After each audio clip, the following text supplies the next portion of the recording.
Comentaba en el vídeo anterior que hay otra forma de insertar una tabla que no está contemplada aquí en el grupo tabla bajo este comando tabla.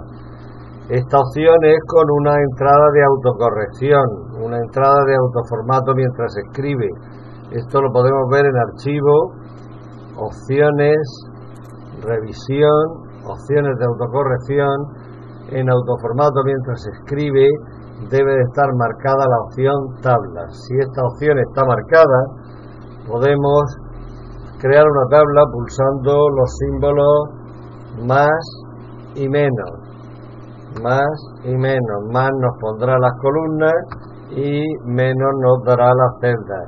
Al pulsar intro hemos creado una tabla, en este caso de solamente 2 celdas, pero a partir de esta tabla podemos seguir trabajando, podemos seguir ampliándola. Es una manera muy rápida de insertar una tabla vacía. Voy a aprovechar ahora en este vídeo para comentaros que cuando añadimos elementos que no son texto a un documento de Word, nos aparece un nuevo problema. Este problema es cómo se va a comportar este nuevo elemento con el texto que hay en el documento.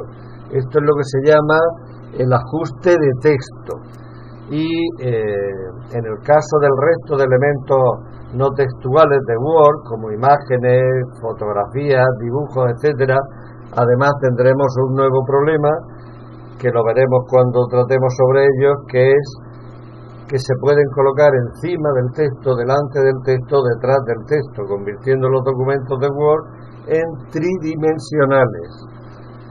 En el caso de las tablas no se pueden colocar ni encima ni debajo del texto. Mantenemos el diseño plano o bidimensional del documento, pero tenemos el problema del ajuste de texto, y el tamaño también del elemento. Entonces, con respecto al ajuste de texto, vamos a verlo. Bueno, en todos los casos, cuando hemos insertado una tabla, nos ha aparecido en la cinta contextual herramientas de tabla con 2 cintas, diseño y presentación, con los comandos que necesitamos para trabajar con las tablas. Vamos a ir a la cinta presentación y propiedades de tabla, donde tenemos el control del ajuste del texto. En este caso he puesto ninguno y no hay ajuste del texto, pero si pongo alrededor el texto, la tabla, vamos a ponerla en este párrafo de abajo para que se vea mejor, ya tiene un comportamiento con el texto, deja el texto fluya por el párrafo alrededor de ella.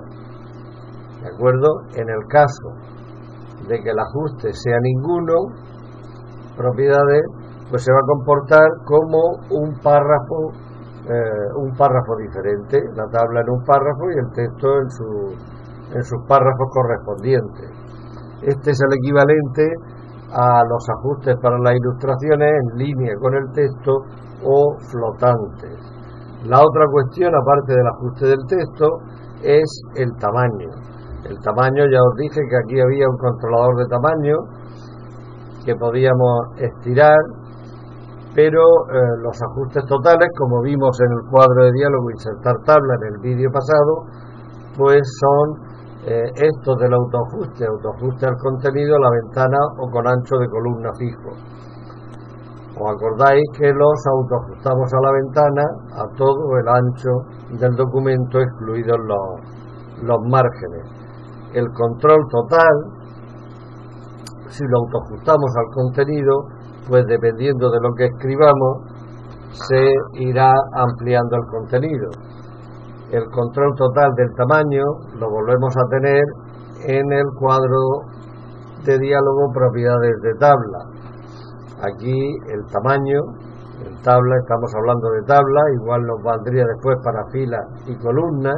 En este caso para tabla le podemos marcar un ancho preferido y en vez de medirlo en centímetros, va a ser más difícil que nos acordemos las dimensiones de un papel A4 o del tipo que sea, pues lo ponemos en porcentaje, y si lo ponemos en porcentaje, pues ahora ya sí podemos ponerle a la tabla un tamaño del 100% A las columnas se lo podríamos poner 10, 80, 10 o el tamaño que quisiéramos de la ficha columna, pero bueno, hoy estamos con la tabla entera, 100% medir en porcentaje, y el efecto es el mismo de autoajustar a la ventana. Hasta el próximo vídeo, en el que continuaremos trabajando con las tablas.